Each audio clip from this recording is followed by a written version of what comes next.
None of the countries in our sample it can be described as pro-Russian.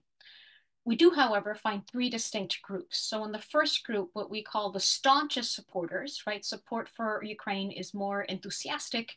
And unsurprisingly, this includes not just Poland, but the Eastern European countries in our sample, right? So Poland, Estonia, the new NATO members, that's unsurprising too, right? Thinking just a few years ago, it would have been unthinkable that Sweden or Finland would be joining NATO, right? So public opinion has played a massive role there. There's been this big shift. They tend to be more on the staunch pro-Ukraine side, as does the public in the UK, right?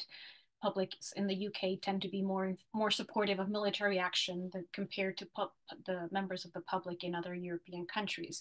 In the middle, we find what we denominate the solid supporters, right, who tend to be supportive of pro-Ukraine policies, but we see certain pockets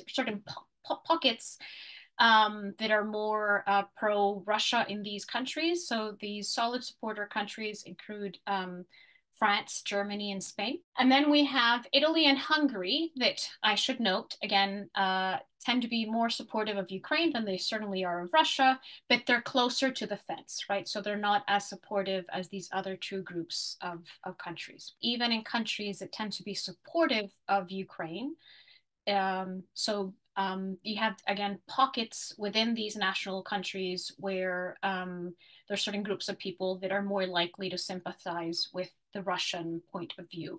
So if you think of Germany, for example, I think Alternative for Deutschland is a very clear example of this. Whereas, again, public opinion in Germany is widely supportive of helping Ukraine in this conflict, and think, the responsibility for the war can be laid firmly on Russia, and that we should continue to support Ukraine. And among members of the German public who are supportive of Alternative for Deutschland, we find that 55%, right, so a majority, attribute some responsibility of the onset of the war to Ukraine.